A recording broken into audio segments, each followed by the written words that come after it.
Welcome back to Old School Sports and our Out of the Park Baseball 24 playthrough of the Cincinnati Reds. We are in early 2025 and preparing for the upcoming season, which is going to start in about 3 months. It's been a busy off season for the Reds, and the Reds are in win now mode. Our big transaction thus far this offseason, bringing on board Corbin Burnes to a 6-year, $150 million contract to head up our rotation, along with Nick Lodolo, Aaron Nola, Huascar Ynoa, and Kyle Wright, who we picked up in a trade this offseason as well.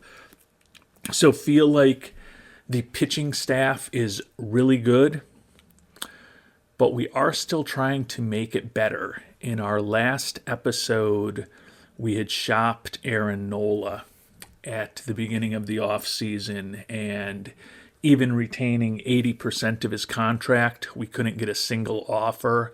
That has evolved. We just checked in earlier today, and I can't show it now because I've done a lot of other things since then, which I'll also tell you about, so I'll actually shop him again. But there are offers out there. Oh, we can see it here now. If we retain, actually not even retaining any of his contract, there are offers out there. Now, generally, they're mediocre pitchers making big money. An interesting player was Garrett Crochet from the White Sox. Certainly would love to have him in our bullpen, but I don't think trading Nola straight up for him and there's no guarantees, obviously, that the White Sox would actually trade him straight up. They might come back and say they want something else, which works a little differently in this game when you're playing hard mode than it did in the old days when this list would come up and you could just execute a trade for anybody on it instantly. But there are players out there that we could get. As I mentioned, most of them are veterans who are pretty mediocre, making a lot of money, and some younger players. But as I said, we're trying to compete with this team. Do I think after missing all of last season with a very serious injury at the age of 31 years old, is there potential for the 6 years that we still have left on this Nola contract to go really bad on us? Yes, there absolutely is.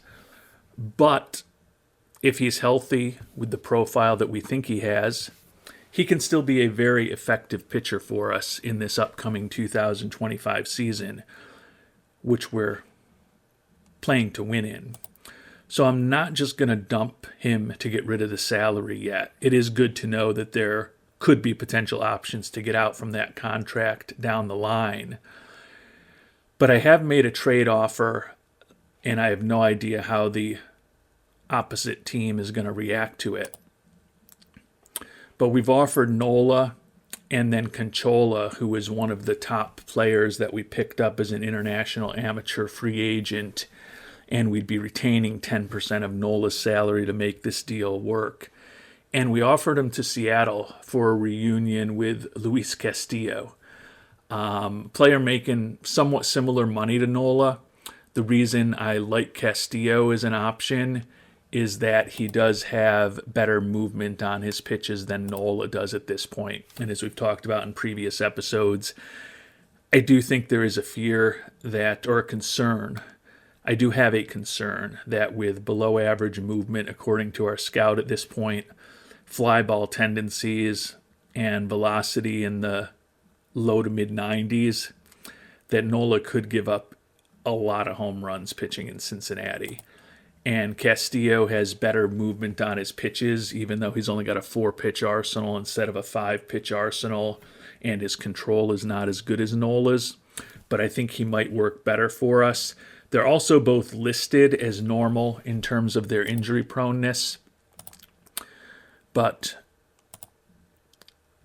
Nola's coming off of that elbow ligament reconstruction surgery, whereas Castillo, in terms of this game, has essentially a negligible history. Granted, that's just over 2 seasons, 2023 and 2024 at this point.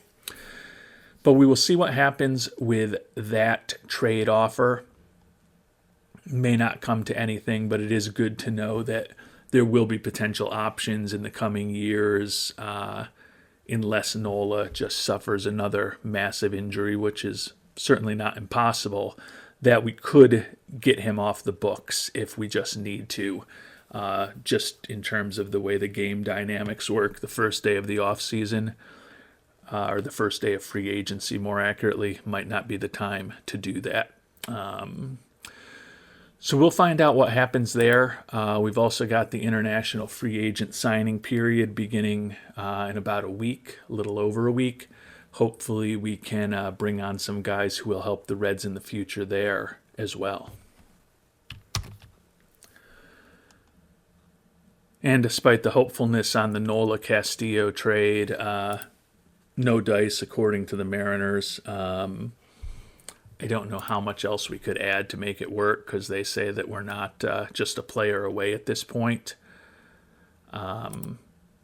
I think Castillo is better, particularly for our park, than Nola at this point. But I also don't think it would be the worst thing in the world to see what Nola can do for us with a full and healthy season, which hopefully he'll have this year. We're going to try another random Nola trade, this time for Brandon Woodruff. Again, much better movement on his pitches, a little more velocity, although he is also a fly ball pitcher. Only signed for another couple seasons, so not as long-term a commitment as we have with Nola at this point, which could be positive. And we're also including Canchola again, as well as Arl Vera, who we picked in the Rule 5 draft. He's got an outside chance at making our team. I really like his profile. If that bat fully develops with good work ethic and intelligence, it likely will, and the ability to play just about anywhere in the infield. But by a different token, I don't really know how to use that euphemism properly. We just picked him up for free in the Rule 5 draft. We don't have a lot invested in him. If that'll help get the deal done, we'll do it. I don't think the Brewers will go for this, but we're at least going to throw some trades up there and see what kind of feedback we get. And Milwaukee quickly said no way. So although there's allegedly options to move Nola, we're not really going to be able to move him for a starting pitcher that would be similar or, in our best hopes, an upgrade.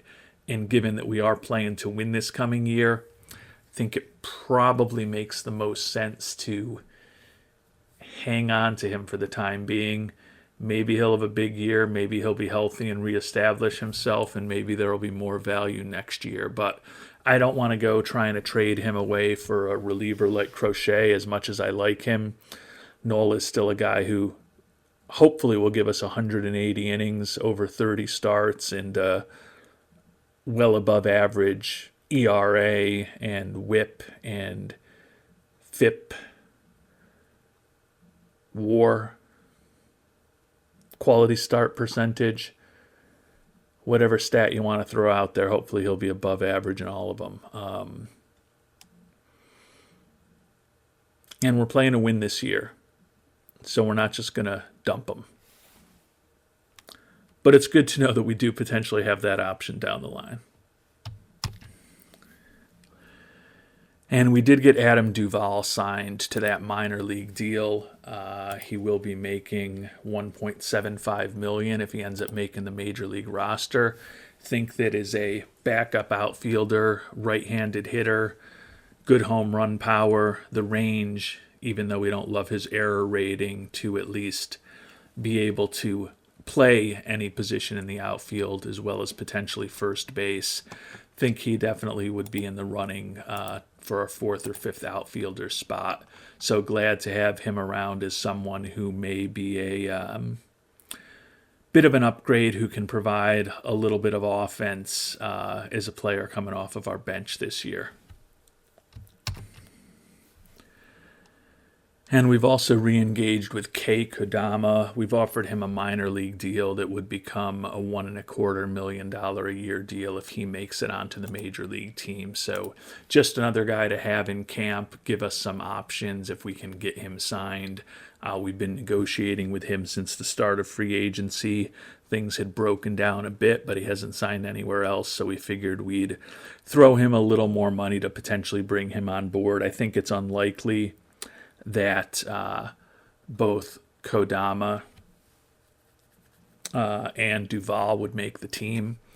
So it's okay if we give him a little more if he does make the roster than we had previously offered, since odds are one or both of those players are just going to end up in the minors with us, and then they may opt out after 30 days. But if that's the case, it means we felt like we didn't really need either of them on the major league roster.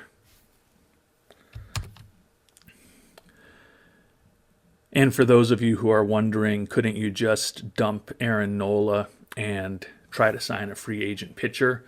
Yes, I did think about that. I just don't really love any of the free agent starters that are still available. Sonny Gray, would be okay. He's got better movement on his pitches than Nola, but other than that, his stuff and his control are worse. His pitching arsenal is worse. He's fragile physically. He's older. It would definitely be a downgrade. So yes, that would have been an option. Obviously, we signed Burns in free agency. We lost Zach Wheeler in free agency. And Luis Severino has signed somewhere else in free agency. So the three top pitchers or top starting pitchers who are on the market are gone. So just making a trade to dump Nola's contract and then replacing him with a different free agent is not a move that we can make at this point that would upgrade our rotation, in my opinion.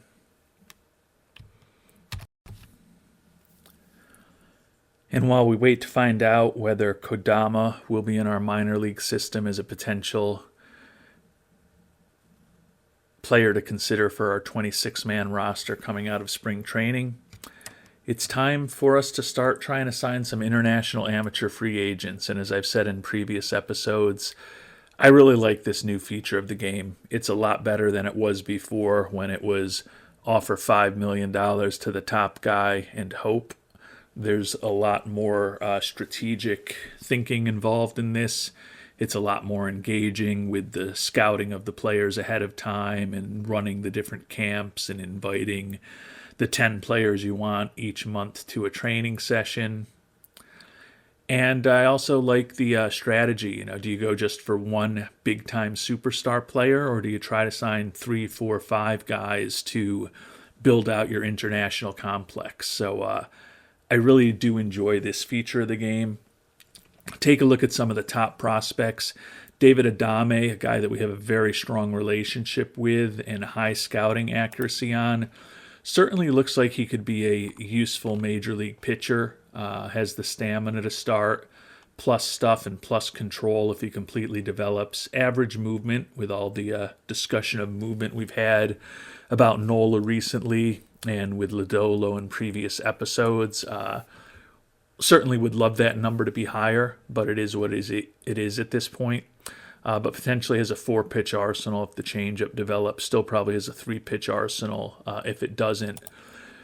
That would take a good chunk of our money. Now, fortunately, we are one of the few teams that has $5.7 million available to spend, even though we made the playoffs last season. I'm not sure what the exact calculation that goes into this and letting teams spend more is, but clearly we've been a bad team for quite some time, so we are on a list with a bunch of other bad teams able to spend $5.7 million.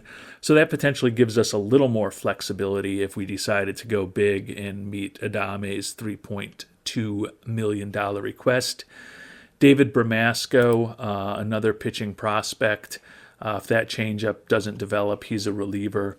Don't think we'll go down that road, and we actually had moved on from scouting him throughout the process. Luis Castro, 18-year-old Dominican. Decent pitching prospect, like the durability, Like the excellent stamina. Don't love the really bad hold runners rating, but certainly if he fully develops, could be a useful starter at the major league level. And not looking for a ton of money. We do have a very strong relationship with him, and league interest in him is only average. So that's a perhaps not as high-end option as Adame, but a much better, much more cost-effective potential option if we decide to maybe go big with a position player. David Delgado, 16-year-old left-hander, like the stamina and the hold runner ratings, like the durability. The issue is more his stuff. Going to need that fastball sinker and cutter to completely develop to just give him a competent three-pitch arsenal. Also potentially has a slider and a changeup that he could mix in there. The good news is he's only 16 years old.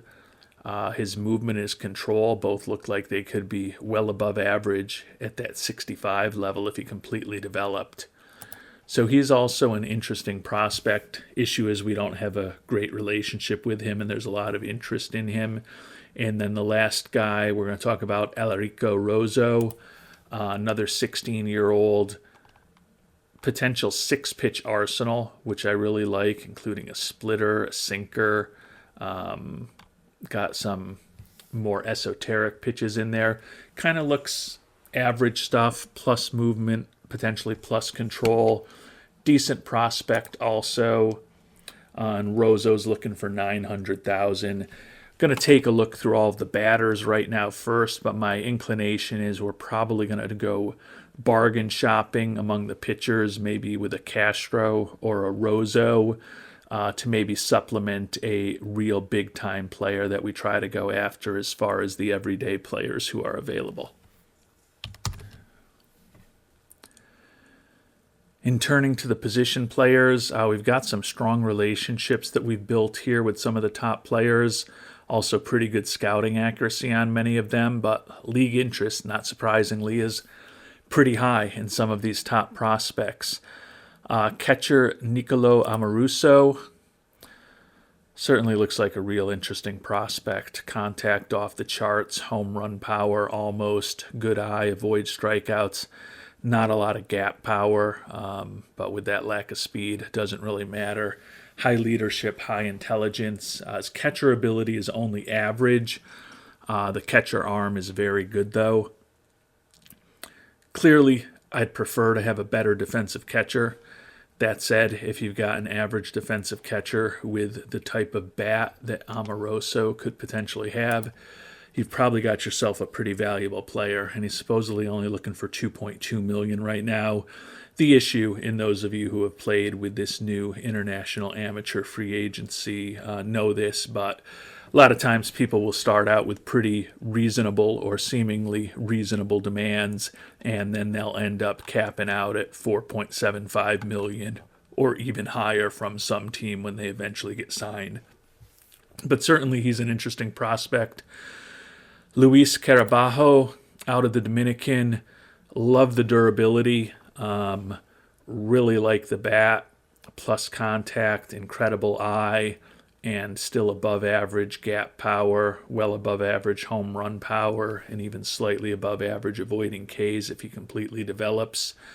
I don't think he's a center fielder, but at 6 feet, it looks like he could play first.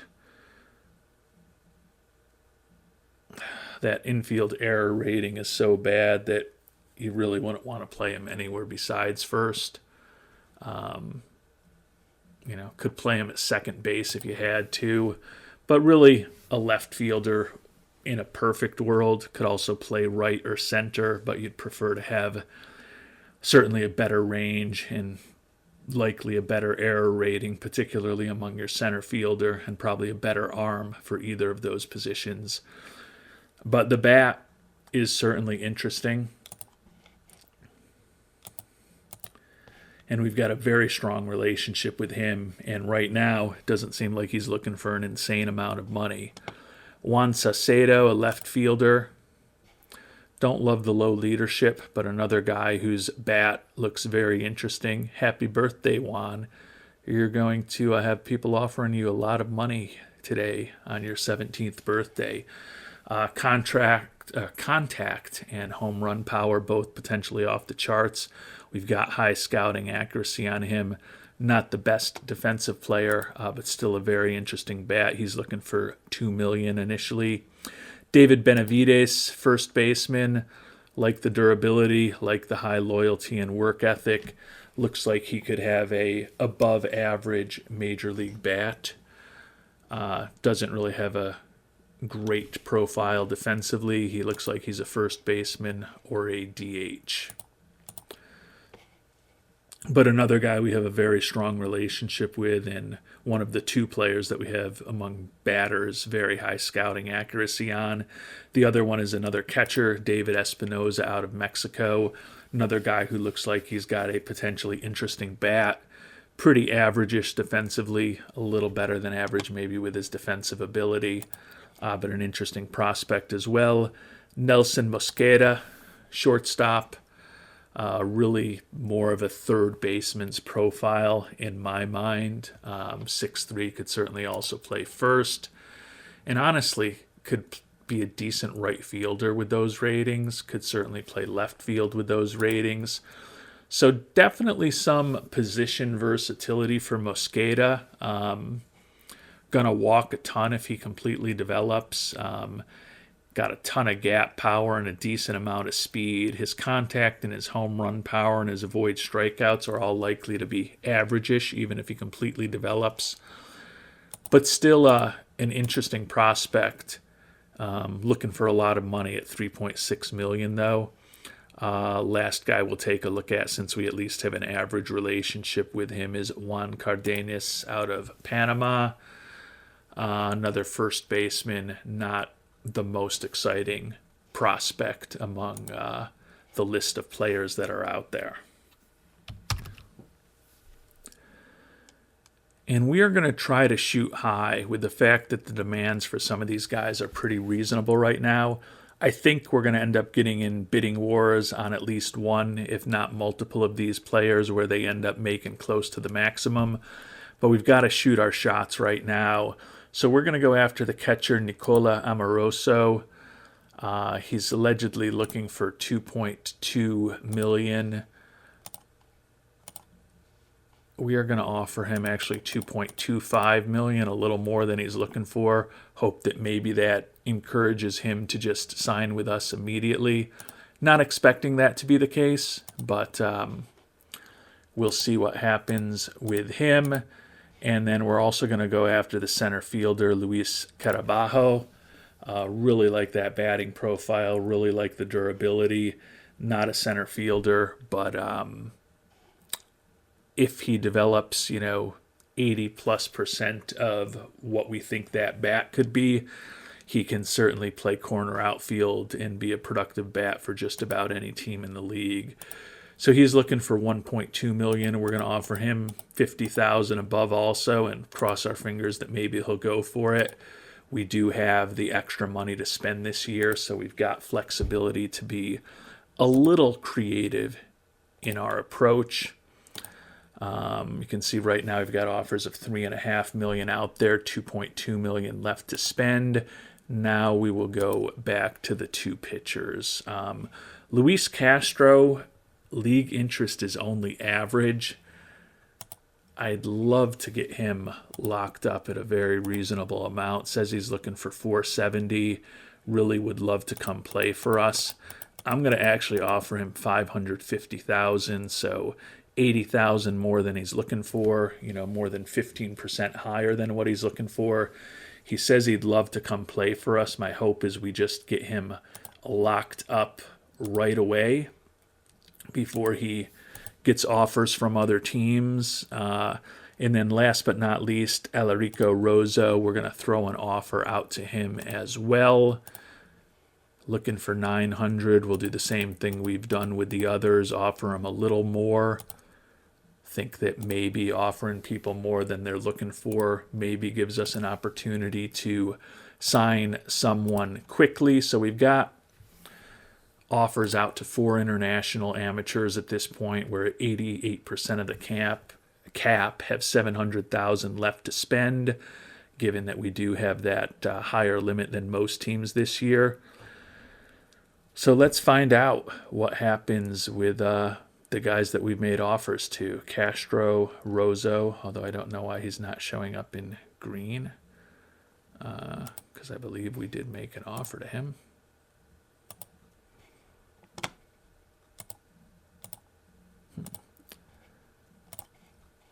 And then looking back at the batters, actually I'm not sure what I did to make that offer green. Thought it was guys that I made an offer to, but obviously it wasn't. I'm sure there's some obvious explanation for it, probably something I clicked on by mistake, or one of you who is watching may know what I'm missing. But we've got 4 offers out there to players that we really like. My hunch is we're not going to get them all signed. I think the likes of Amaruso and Carabajo are going to end up looking for a lot more money. Maybe we can ultimately get one of them signed, but we went in a little higher than their demands, just hoping that maybe they sign with us right away while other teams are deciding what to do, and we are attempting to strike fast and aggressively. And we've gotten feedback from Castro, Carabajo, and Rozo at this point. All of them say that they like our offers. Clearly we'll find out more going forward.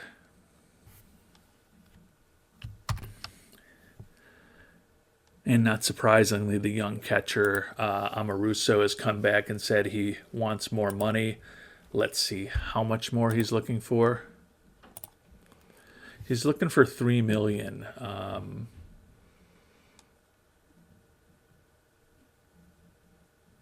We can't quite get there. We can get to $2.95 million with the other offers that we have out at this point. So we'll put that out to him and see what he thinks. And Amaruso's back again saying he wants more money. The number now, $3.8 million. As much as I like Amaruso, I think we're going to pause at this point. I really like Luis Carabajo, and I'm guessing he's going to come back to us at some point asking for more money. And I think I want to save the money to spend on him. Doesn't mean that if Amaruso doesn't get signed in the next week or so and we somehow fall through with Carabajo that we can't jump in on him. But right now at this point, and now Castro and Rozo are in green. Maybe the green just means that they favor our offer. I think that's what it is, because I did notice now in retrospect that on the day when we made those offers, Castro immediately told us that he liked our offer. So I think, and again, let me know down in the comments if I'm wrong, but I think the players in green may be the ones who at this point have said they favor your offer. So we've got 3 offers out for a total of just $2.75 million. But my expectation is that we may have to go higher, particularly on Carabajo. So I want to keep a little bit of money in reserve for this at this point before we just go dumping it all on Nicola Amaruso. And Keiko Dama likes our offer. Carabajo, not surprisingly, looking for more money. Luis Castro, not surprisingly, looking for more money.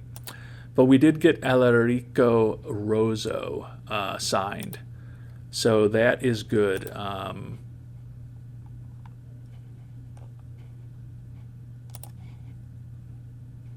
Rozo, we signed for $950,000.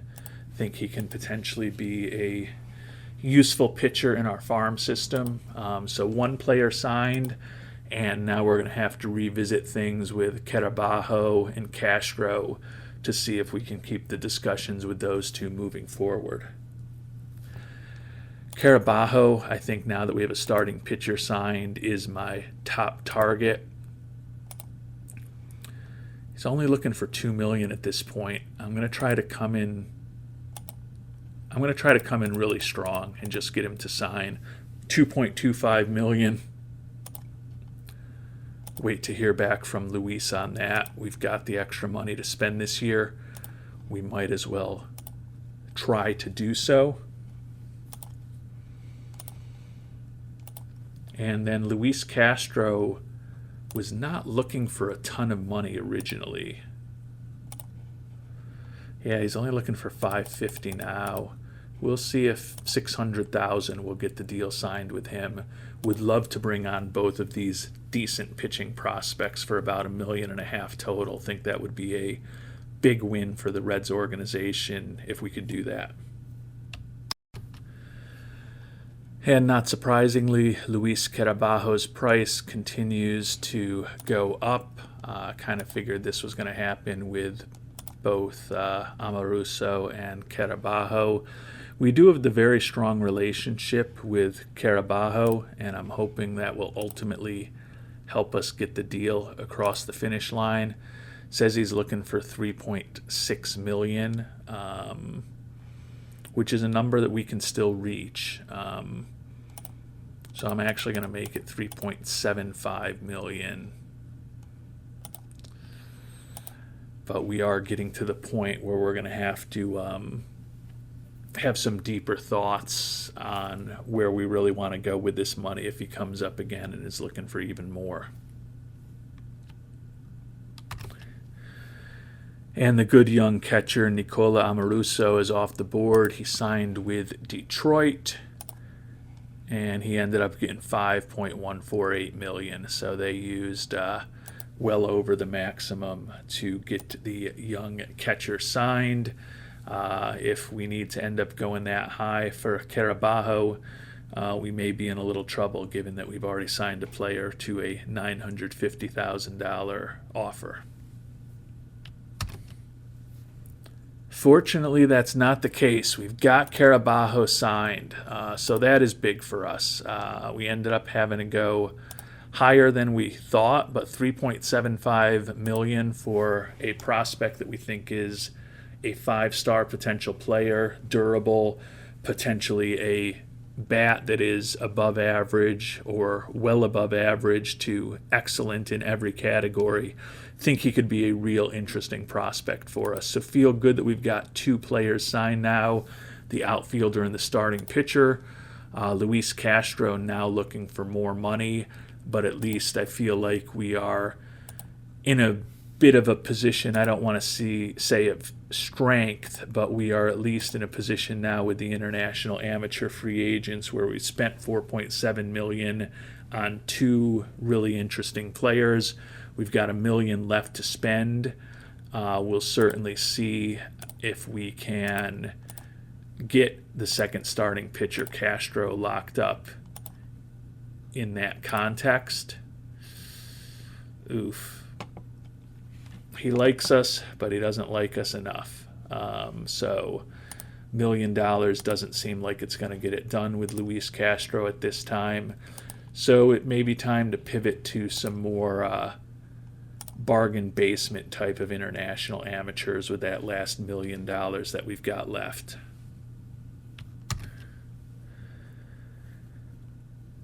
And there's not a ton of players that we can really afford with just $1 million, at least not any of the higher rated players.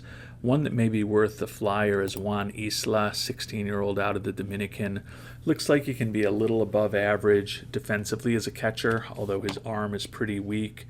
Does have potentially well above average home run power, is durable, only 16 years old, and we only have average scouting accuracy on him, so no guarantees about what he would become. The catcher ability, according to the OSA, is off the charts. I would imagine that ours is more accurate than that, but willing to at least see if we can bring him into our system. Says he's looking for $470,000. We'll offer him $500,000. and see if maybe we can get him locked up, and then that'll leave us with $500,000 potentially left to sign another lower regarded prospect or two perhaps before the signing season is over. And we got some news here on January 28th at the start of the preseason. Robert Castellini, no change to our $170 million budget. Was hoping maybe we'd get that bumped up.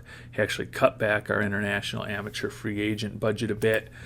We signed Jake Odorizzi. He is organizational depth at this point, but he did sign a minor league contract with us. So we are going to go ahead and put him in AAA. Certainly will bring him into camp. Good personality to have with that work ethic, loyalty, and greed. Good influence on the other pitchers if he does end up in AAA, which, barring a lot of injuries, is probably at this point where he's going to end up for us. And we did also sign Kei Kodama to that minor league contract. Similarly, we are going to promote him to AAA for the time being, and he will certainly be in camp with us when spring training begins. And as the preseason begins, definitely some interesting players still on the market. Goldschmidt, Haniger, Max Kepler, all guys who I think could help our team. Quite honestly, even Omar Narvaez also could as a backup catcher. Going to wait and see if the prices on some of them come down over the next few weeks. We do have some money to spend. Backup catcher could be an issue for us behind Tyler Stevenson. Right now, the plan is to promote Daniel Vejahin, who spent last year in AAA with us.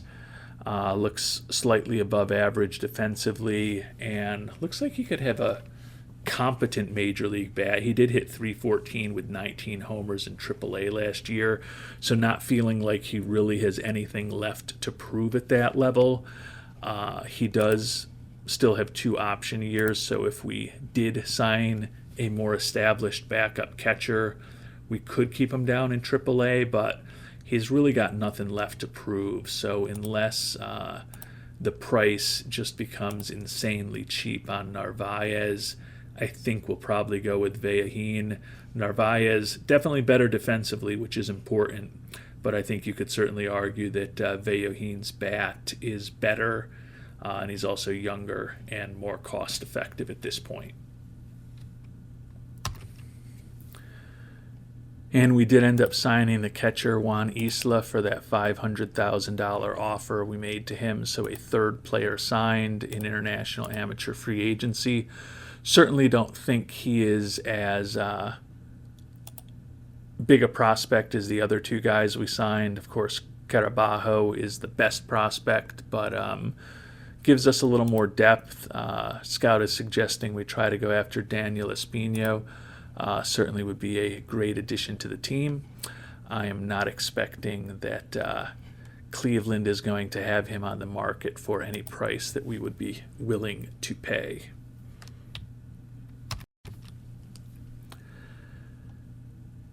And for the last prospect or 2 we're looking to sign, we're just going to look for guys with some good personality traits. Center fielder Frank Gamez has a high work ethic, a lot of speed, decent glove. Don't think he's ever going to have a major league bat.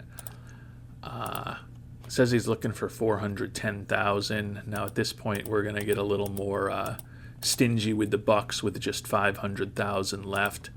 Offer him $350,000. See what he thinks. And then that'll leave us with $150,000, which we will use to try to sign the first baseman Juan Burnaby, another good player with high work ethic, not looking for a ton of money. He says he's looking for $190,000. The most we can offer him is $150,000. He's willing to think about that offer as well. At least these will give us another couple players with good personalities to potentially be at our Dominican League team in a few years, and hopefully help support the development of some of the more legitimate prospects. And who knows, these are 16-year-olds that aren't heavily scouted. There's always a chance that one of these players ends up being a lot better than you think they would be. But more often, they end up worse than you think they would be. And we did end up getting Juan Burnaby signed for that $150,000 that we offered. So that was good. Unfortunately for us, Frank Gomez ended up looking for over $600,000 when he came back to us. So unfortunately, we're not going to be able to sign him. But good to have another young prospect signed with a decent personality and hopefully a decent future.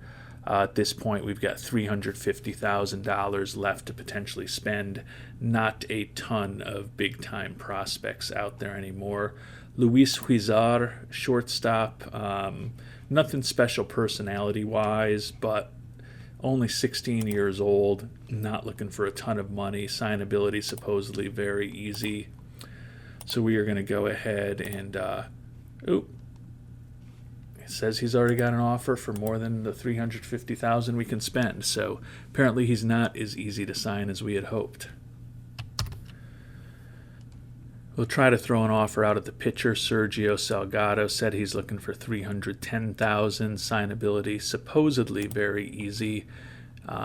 Certainly doesn't look like he's a big-time prospect, but does have the stamina to start, just maybe not the ability. Says he'd sign for $310,000, just in the... we're not going to go crazy. We'll see if we can sign him for a little less, $300,000. If we save $50,000, that could be the difference between being able to make a trade at the trade deadline or not. Probably will not be, but I'm telling myself it could be. And we did end up signing Sergio Salgado for that $300,000. So we ended up spending 99% of the camp, just $50,000 left to spend. Not going to chase another non-prospect with that little bit of information that we have, that little bit of cash that we have left.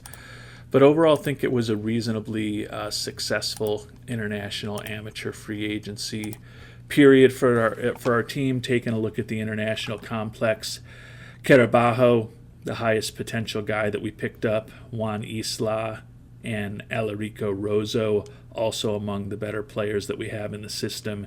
You can see Jorge Guerrero, who was last year's prize, also looked at the number 38 prospect in baseball right now. Carabajo not ranked yet, but think that we've at least got some high upside talent that we are bringing into our international complex through our work in international amateur free agency thus far. And with 3 days to go until spring training starts, probably a good time to check in on the free agents who are available. Narvaez still out there. And not necessarily looking for a major league contract anymore. So we will certainly offer Narvaez a minor league contract. That would give us another good option, potentially for backup catcher, and then would certainly give us some depth in the organization if Stevenson or Veohin ended up getting injured. And that's also assuming that Veohin would beat out Narvaez for the backup catcher spot. So good to at least be able to throw an offer out to him. Kepler still looking for bigger money than we can afford. Obviously, we've got a few days left until spring training starts, so we could tweak our scouting or development budgets down a bit, but they're already both $3 million lower than they were a year ago. We theoretically have a little bit of money available. I don't think we're in a horrible position right now financially. And I think with the addition of Burns, obviously, for our pitching staff, and then the additions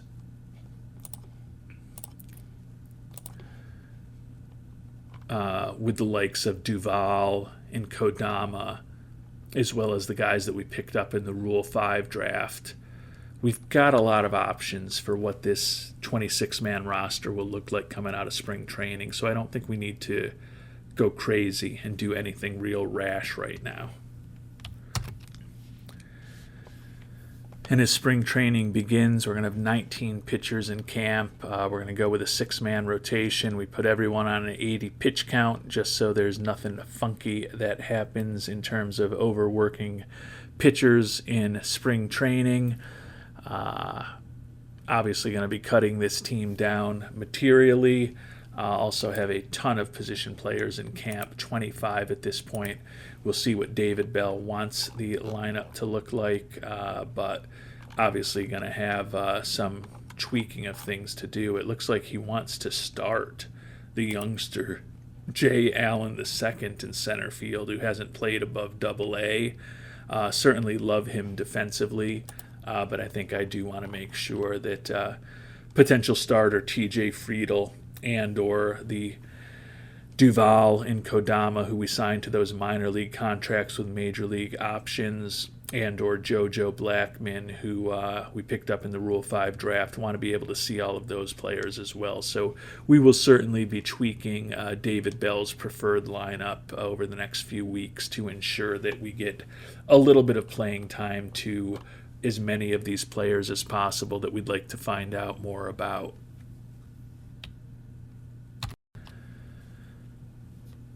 And we did get Omar Narvaez signed, so that gives us a really nice defensive option. He wants to be playing in the majors. We're going to promote him to AAA Louisville, and we will invite him into spring training. But that will definitely give us a very cost-effective option to consider for our backup catcher. I tend to think with the fact that we got Narvaez signed to that minor league contract, probably we'll end up stashing him in AAA and at least giving Veoheen an opportunity to see what he can do at the major league level. But it's good to have options and good to have depth. And we just suffered our first major injury of spring training. Fortunately, it was not to Aaron Nola, but the 26-year-old reliever, Brandon Williamson, surgery to remove bone chip, so he's going to be out for 4 months. Was unlikely to make the major league roster, but you can see he's been in AAA for us the last 2 years as a regular starter down there. Hasn't been particularly effective. Certainly has a profile where he could have value as a 5th starter for us at the major league level in a pinch. So not optimal to lose him. That said, as I said before, I think he was unlikely to make the 26-man roster. So disappointing setback for him to be going on the 60-day IL, but probably not a critical loss for the Reds. And Wilyer Abreu, who was a Rule 5 pick for us before last season, ended up spending the entire season on the Major League roster, 248 with 11 homers and 436 at-bats. Day-to-day for 4 weeks with a strained groin. We're going to be cautious with him and put him on the IL. He also does have 3 option years left, so we can certainly put him in AAA ultimately when all is said and done. He was expected to likely be an outfielder for us, so that does potentially give us an opportunity for the likes of, if I could remember all of their names at this point, but the likes of Adam Duval, Kei Kodama, or JoJo Blackman to ultimately make the roster. So we're going to put Abreu on to the IL just to ensure that he doesn't aggravate that strained groin, and it's certainly conceivable with the 4-week injury that he won't be available at the start of the season, which could open up a spot on the 26-man roster for someone who might not otherwise have made the team.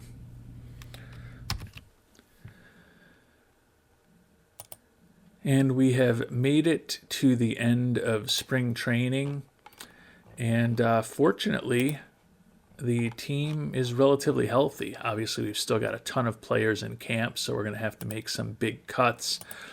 But honestly, for March 31st, Williamson, who was likely to be in AAA, and Abreu, who was likely to be a 4th or 5th outfielder, or possibly end up getting sent to AAA anyways, being the only guys that are banged up is a positive thing. We should largely be able to head north with the 26-man roster that we want. So a very different situation than a year ago, where our new ace Aaron Nola was lost for the season before we were even a couple of weeks into spring training. He should get to make his debut for the Cincinnati Reds in the next several days. And as we start to make our cuts, we've got to get 17 pitchers at this point down to 13. Cody Morris, who we had picked up in the Rule 5 draft, thought he could be useful.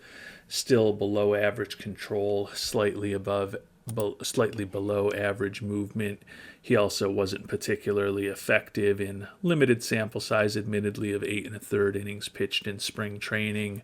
But we are going to send him back to the Guardians and still have a few more decisions to make with the back end of the bullpen.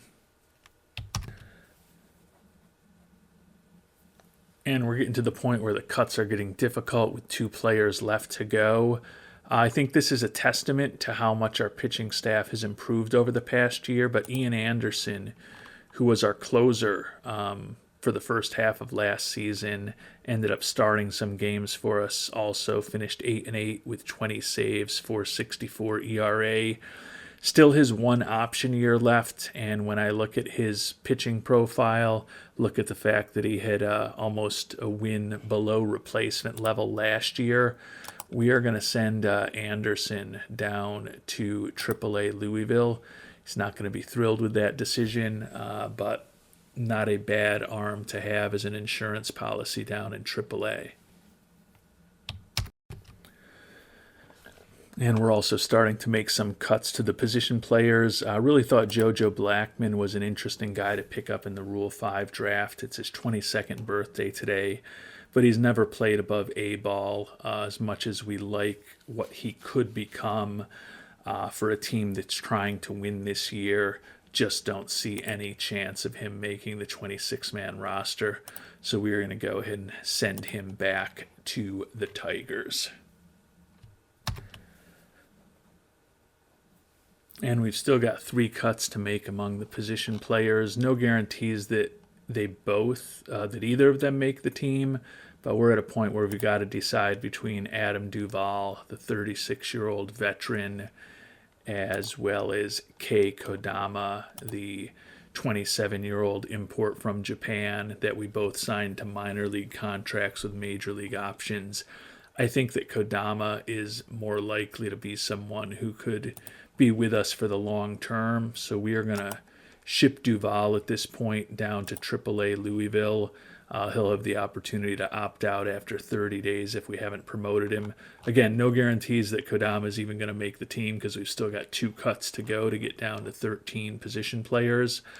And we've still got 1 cut to go to get down to a 13-man pitching staff. So we are at the point where the decisions are getting very difficult, but it's a good problem to have.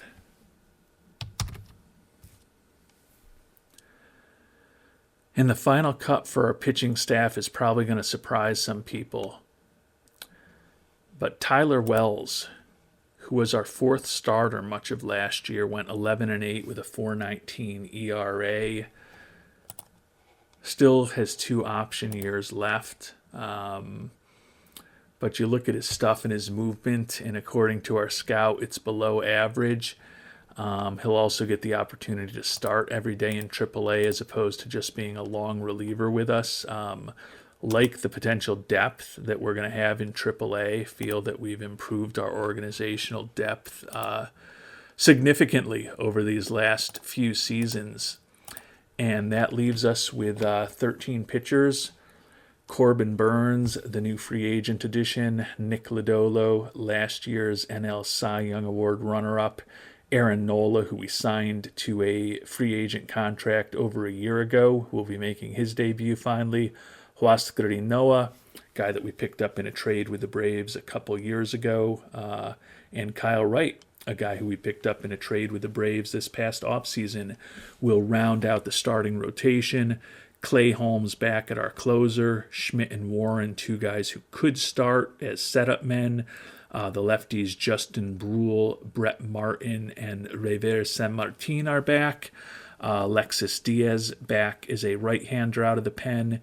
And then Graham Ashcraft, who didn't do much in the major leagues for us last year, going to be the last man in the bullpen, last man out of the bullpen this season. He also has 2 option years left, so certainly could send him down if we decide we want to bring Tyler back. But right now, these are the 13 pitchers we are going to have as the team heads north to Cincinnati. And as a team that is intending to compete, we are trying to make our roster decisions as a meritocracy. And doing so, Oswaldo Cabrera, who I have a soft spot for as a Yankees fan, but who hit only .211 for the team in Cincinnati last year and still has 1 option year left, is going to be headed down to AAA. I'm sure Cabrera is not excited about that.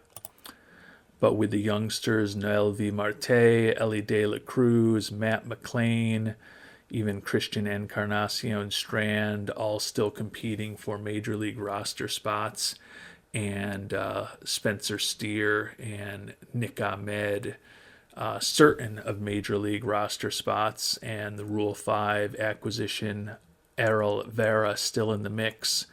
Cabrera got caught in a numbers game as far as our infielders are concerned.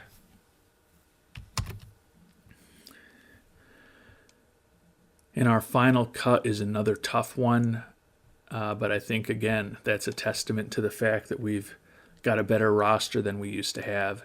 Matt McLain, the young infielder, not that young anymore, going to turn 26 years old this year, was up with us last year, hit .244 with 22 doubles and 14 homers and 303 at-bats. Just don't think he's going to be getting everyday playing time. And he does, according to our scouts, still have some growth that could happen in terms of his contact, his eye, his avoiding strikeouts. We can also get him trained up to play first base. 5'11", he's not optimal in terms of his height, but obviously he's got excellent defensive ratings as a first baseman. So we can give him a little time at first base, get him fully developed at left field, and at least make him as versatile as possible for when we do bring him back. But he's got options left, and we are going to demote him to AAA Louisville as well, which leaves us with 13 players. And those 13 position players that we're going to be bringing north with us, Tyler Stevenson back as our starting catcher. Daniel Vejahin is going to be our backup, get a chance to make his major league debut. Ellie De La Cruz will be playing first base, get a chance to be a regular major leaguer for the entire year. Similarly, Nelvi Marte, who made his debut in the playoffs for us last year, going to likely be our starting second baseman after hitting .290 with 37 homers in AAA last year. Third base, some combination of Encarnacion Strand and Spencer Steer. Nick Ahmed likely our starting shortstop, but we did keep Errol Vera, the shortstop that we picked in the Rule 5 draft from the Angels. Just felt his potential was high enough that we wanted to send the likes of McLain down to AAA to potentially retain the rights to Vera, or I guess earn the rights to Vera by keeping him on the major league roster this entire season. Certainly looks like he could have an above average bat. He's got good work ethic and intelligence. Looks like he can play a variety of positions ultimately. In a perfect world, we'd rather have him in AAA where we could get him trained up on those positions. He is going to be a pure utility guy for us in the major league level and learning the job on the fly, but felt like at 22 years old, there's some definite upside for him to become, at the very least, a very useful utility infielder for us. And since we did have options with the likes of Cabrera and McLain, we're going to try to keep Vera on the major league option all year. Austin Hendrick, the young outfielder who hit .311 with 29 homers and .297 with 29 homers in AAA and AA last year, That's right. He hit 58 homers for us in the minors last year. Going to get the first crack at being our starting left fielder this year. TJ Friedel back in center. Kei Kodama makes the team, likely our backup center fielder. Will Benson back as a backup outfielder. And Jared Kelnick, the top hitter on our team last year, will be back as our starting right fielder. So we have a 26-man roster. We've made the hard cuts, and the team is pretty healthy. As spring training begins, we'll find out what the expectations are and the projections are for this team in our next episode when the 2025 season begins. Until then, thank you so much for watching, and hope you have a great day.